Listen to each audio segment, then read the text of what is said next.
Al-muflisu min ummati. Orang yang bangkrut di akhirat dari kalangan yang mengaku umatku itu. Nabi tidak mengatakan umatnya Musa, umatnya Isa, tapi ada yang mengatakan umatnya Nabi Muhammad. Ya'ti yaumal qiyamati bisolatin. Dia datang di hari kiamat dengan pahala rajin sholat. Jadi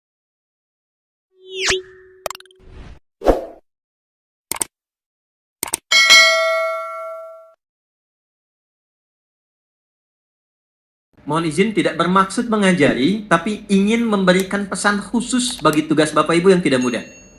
Kalau bisa konsisten bagi yang muslim tahajud bangun malam. Walaupun cuma 2 rakaat. Quran surah 17 ayat 79 sampai 80. Walaupun cuma 2 rakaat. Tugas Bapak Ibu tidak mudah. Kadang-kadang butuh petunjuk dari Allah. Kadang dari mimpi, kadang Allah jalankan orang lain memberikan informasi, dikumpulkan kita kontemplasi. Kalau bukan petunjuk Tuhan mustahil. Kata Allah, bangun malam, wa minal laili fatahajjad bi nafilatan lak. Aku berikan 4 hal. 1, asa ayyab'atsaka rabbuka maqaman mahmudan. Kalau engkau konsisten, aku bimbing karirmu ke tempat kedudukan terbaik dan terhormat yang orang lain memuliakannya. Kan ada orang dapat posisi tinggi tapi orang lain belum tentu respect kan? Kalau Tuhan sudah respect, siapa yang bisa mencegah orang lain untuk merendahkannya? Bangun konektivitas itu, kata Allah, aku bimbing dia dengan cara terhormat di posisi terbaik dan orang semua hormat. 2, ini yang mahal. Wa qur rabbi adkhilni mudkhala sidqin. Akan dibimbing menjalani kegiatannya dengan cara yang terbaik. 3, wa akhrijni mukhrajas sidqin. Kalau ada persoalan, aku berikan solusi dengan cara yang paling terbaik. Yang keempat yang paling dibutuhkan. Wa ja'alli min ladunka sultanan nasira. Kalau ada yang usil dengan jabatannya pun, ingin menjahili, menyingkirkan, menyungkurkan, ini fitrah kata Quran. Semakin tinggi jabatan, semakin besar tantangan. Kata Allah, aku yang akan langsung menolong hambaku itu. Allah yang langsung menolongnya tanpa perantara siapapun. 4. Yang terakhir saya tutup, ada ketakwaan sosial. Hubungan dengan kita semua. Hubungan dengan kita sesama. Itulah yang kita beri nama silaturahim. Maka pindah ayatnya ke ayat pertama di surah yang keempat. Dengan kalimat nas, pembukanya sama. Ya ayyuhan nas. Hei semua manusia. Tuh, balik lagi. Oh, laki-laki, perempuan, bapak ibu dari manapun. Ittaqu rabbakumul ladzi khalaqakum. Tegaskan lagi, tingkatkan takwamu kepada Rabbmu. Takwanya apa di sini? Kalau yang tadi spiritual, yang ini beda. Alladzi khalaqakum min nafsin wahidah wa khalaqa minha zawjaha. Yang telah mencipta engkau dari bapa yang sama, dari satu ibu yang sama. Maksudnya apa? Kalaupun kita beda keyakinan, membangun hubungan baik dengan sosial, setidaknya samakan di satu persepsi berasal dari bapak yang sama, Adam alaihissalam. Jadi kalau nggak sepakat di nilai-nilai keyakinan spiritual, sepakatlah di nilai kemanusiaan yang sama. Karena itu jangan batasi pergaulan sosial kita hanya dengan yang muslim saja. Kalau pengajian, silahkan yang muslim, yang lain punya acara lain. Tapi kalau nilainya sama-sama yang sifatnya sosial, bakti sosial, kegiatan umum, libatkan semua sehingga merasakan kenikmatan yang sama. Minimal kita sepakat dari satu bapak yang sama. Janganlah, dia kafir, nggak boleh. Ya? Dia nggak sama keyakinannya, nggak boleh. Tempatkan dalam satu hal yang sama. Bukankah Quran begitu bijak? Ya? Bukankah Quran begitu indah? Ketika menempatkan pada nilai spiritual, eksklusif. Ketika nilai-nilai itu sosial, bukan.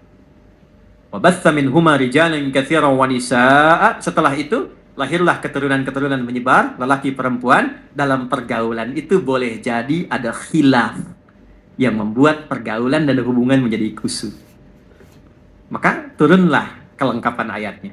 Wattaqullah, hei yang muslim, bertakwalah kepada Allah. Jangan sampai di dunia rajin sholat, tapi punya masalah dengan teman-temanmu sehingga engkau sulit untuk dihisab di hari kiamat. Hadis Muslim, riwayat sahabat Abu Hurairah. Maaf, ada orang yang disebut Nabi bangkrut di hari kiamat. Izin, ini masih ada waktu? Masih. Sampai jam berapa kita? Oh, silahkan sampai jam 12. Saya sulus berempat pulang. Saya mau ke Banten. Ya, izin sebentar, maaf. Jadi ada sedang begini, Nabi sedang duduk-duduk nih dengan sahabat, beliau tanya, atadruna al-muflis, tahu nggak kalian orang yang bangkrut? Satu sahabat jawab, al-muflisu fina ma la dirham lahu wa la mata'. Ya Rasulullah, orang bangkrut menurut kami, orang yang sudah tidak punya aset sedikit pun, tidak punya uang 1 sen pun. Teori ekonominya pas, benar secara ekonomi. Perhatikan jawaban Nabi. Maaf, yang mengaku umatnya Nabi Muhammad, tolong highlight ini. Al-muflisu min ummati, orang yang bangkrut di akhirat dari kalangan yang mengaku umatku itu. Nabi tidak mengatakan umatnya Musa, umatnya Isa, tapi ada yang mengatakan umatnya Nabi Muhammad. Ya'ti yaumal qiyamati bi salatin. Dia datang di hari kiamat dengan pahala rajin sholat. Jadi sholatnya rajin. Tahajud, dia sholat sunnah duha dan sebagainya. Wasyamin, rajin puasa sunnah. Hati Pak Adeng nih, sedang puasa sunnah nih. Rajin puasa, bukan Ramadan saja, puasa sunnah, puasa. Senin, Kamis, Ayyamul Bid, puasa Syawal. Wa zakatin, gak telat zakat. Bahkan disiapkan sebelum waktunya. Kemudian dia sholat, dia puasa, zakat, mungkin juga haji dan umrah. Cuma sayang, wa ya'ti qad syatama hadza, tapi lisannya gatal cela orang. Senang mencela. Ya, mencela itu sekarang lisan turun ke tangan tuh. Turun ke tangan. Ada ayatnya, al-yauma nakhtimu 'ala afwahihim wa tukallimuna aydihim. Sekarang itu ayat Yasin itu berlaku. Kadang orang mencela lisannya diam tapi tangannya itu komen. Tangannya komen kan? Sudah mulai sekarang ya. Tinggalnya di Singaparna tapi statusnya nyampe Singapura kan? Tungguin gitu kan? Dan terlibat di situ. Itu pembuktian terbaik sekarang, muncul sekarang. Dan masalah paling banyak kan sekarang, Pak ya? ITE yang banyak diadili itu. Ya. Wa qadzafa hadza, suka nuduh dengan bukti yang tidak ada. Maaf, wa daraba hadza, senang berkelahi. Puncaknya wa safaka dama hadza. Ada yang menumpahkan darah, membawa nama agama dengan jalan yang tidak benar. Tembak sana, bom sana, doa, Allahu Akbar, Allahu Akbar. Dan itu oleh Nabi jauh-jauh diingatkan. Hati-hati Pak, kalau ada aliran yang sedikit-sedikit lukai orang, menghukumi orang sekenanya, kata Nabi hati-hati. Karena kita itu sudah lengkap sekali aturannya, pakemnya sudah jelas. Ya. Jadi saya pernah sampaikan di beberapa kesempatan, waktu bom di Jalan Tamrin tuh, izin Pak Dirjen, teman-teman, Bapak Ibu, itu saya sedang di Lampung, duar ledak. Itu pertanyaan pertama langsung bertanya, Ustadz, apakah bom di Jalan Tamrin termasuk jihad fisabilillah? Saya bilang dengan sederhana sekali, Pak, sependek pengetahuan saya, jihad fisabilillah itu jihad di jalan Allah, bukan di Jalan Tamrin. Itu pembuktian terbaik dari apa yang Nabi sampaikan dulu. Nah, orang-orang ini ketika pulang, ini spiritnya, hukum positifnya supaya kita koreksi diri, jangan sampai terjadi. Nanti tu'khadhu hadza min hasanati wa hadza min hasanati. Yang baiknya akan ditimbang karena Allah adil, tapi untuk nutup yang buruknya. Jadi kalau ada orang sholat, senang sekali usil pada orang dengan lisannya, dia caci maki orang, pahala sholatnya diberikan pada yang dicaci itu. Ada orang puasa, tapi saat yang bersamaan bikin hoax, maka pahala puasanya ditarik, ditutupkan pada dosa hoaxnya itu. Ada orang haji, saat bersamaan fitnah, orang diambil pahala haji diberikan pada yang difitnah itu. Fa'in faniyat hasanatuhu, kalau habis modalnya, masih tersisa yang buruknya. Pernah mencela orang, jadi habis modalnya. Maka itu yang disebut dengan bangkrut. Faturiha finnar, dilemparkan ke neraka dulu untuk dicuci. Maka apa yang harus dilakukan saat masih hidup sebelum wafat? Fattaqullaha alladzi tasa'aluna bihi wal arham. Maka kata Allah dipesankan, bertakwalah engkau yang telah beriman, yang muslim. Jangan sampai pulang punya persoalan. Kumpul dengan teman-temanmu, lihat keluargamu, anak istrimu, tetanggamu, teman-temanmu di kantor, dalam pekerjaan, maka bangun silaturahim ini.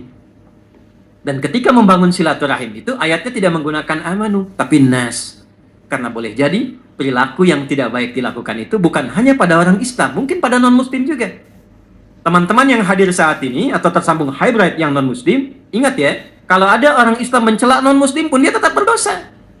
Itulah indahnya Islam. Akhlak sosial itu dihitung merata oleh Allah. Jangan dikira selesai. Tidak. Ya, di era Nabi pun orang yang tidak menghormati hak orang lain, itu dikecam oleh Nabi. Sekalipun objeknya Nasrani atau Yahudi. Untuk menunjukkan keadilan dalam Islam, sistemnya adalah komprehensif untuk semua.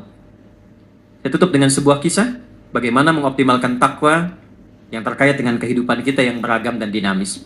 Imam Hasan al-Basri, di akhir kisah kami, tinggal di apartemen yang sederhana. Rumah susun sebetulnya. Bagian bawah, di atasnya Nasrani. Ternyata toilet yang di atas ini, pas tepat di bawahnya itu kamarnya Imam Hasan al-Basri. Imam Hasan al-Basri itu orang soleh, ahli fikih, ahli Quran, ketaatannya luar biasa, dekat dengan Allah, sering mimpi ketemu Nabi. Toilet di atas bocor, Pak. Langsung ke bawah, di sampingnya tempat tidur beliau. Saya tanya dulu ya, kalau Bapak Ibu dalam posisi itu kira-kira bagaimana? Keluar, ingatkan tetangga ya. Ini levelnya agak tinggi, ini takwa yang tinggi, yang memang agak sulit menirunya, tapi kita bisa mencari cara lain yang terbaik. Beliau tidak pernah mengingatkan dan menegur tetangganya, tapi mencari solusi untuk menenangkan dirinya. Ambil ember, ditadahi di bawahnya. Setiap kali penuh, buang, ganti lagi. Buang, ganti lagi. Ini kisah nyata. Satu kali sakit. Nah, sakit tidak keluar, tetangga tahu. Yang Nasrani ini jenguk. Bagaimana ini kisahnya? Kok beda keyakinan masih mau jenguk? Kalau tidak membangun hubungan baik, mustahil bisa turun menjenguk. Imam besar loh. Turun ke bawah, dijenguk. Begitu dibuka, akan dipersilahkan masuk kamar. Kaget yang tetangga Nasrani ini. Bukan karena sakitnya Imam Hasan, tapi karena bocornya yang di atas yang beliau tahu itu dari tempatnya. Maka saking kagetnya beliau bertanya, "Yal Imam, mahadha?" Imam, apa ini katanya kan? Jawabnya ringan sekali. Hadhi fajwah. Ini tuh bocor. Ini bocor. Kenapa Anda nggak bilang, katanya kan? Apa jawabannya? Kalau saya bisa tangani sendiri, kenapa mesti merepotkan tetangga? Sudah berapa lama ini terjadi? 20 tahun. Tidak pernah diminta masuk Islam, tidak banyak ceramah tentang kemuliaan Islam, tidak pernah meminta masuk Islam lah begini begitu, tidak. Jatuh tersungkur mengatakan asyhadu an la ilaha illallah wa asyhadu anna Muhammadar Rasulullah. Intinya bukan pada seseorang mesti berislam atau tidak berislam, karena Allah pun melarang seseorang memaksa. Orang yang maksa orang lain masuk Islam itu dihukumi dosa. La ikraha fid din. Tapi orang Islam diminta menampilkan akhlak terbaik sehingga siapapun mengenal inilah real muslim itu seperti ini. Jadi saya mohon, Anda adalah hakim yang muslim, yang muslimah, tunjukkan bahwa Anda seorang muslim. Muslim tidak korupsi, muslim tidak menipu, muslim tidak berdusta, muslim disiplin, muslim sabar, dan muslim berperilaku baik kepada sesamanya. Jaga itu, karena kehormatan itu yang akan kita bawa di hadapan Allah.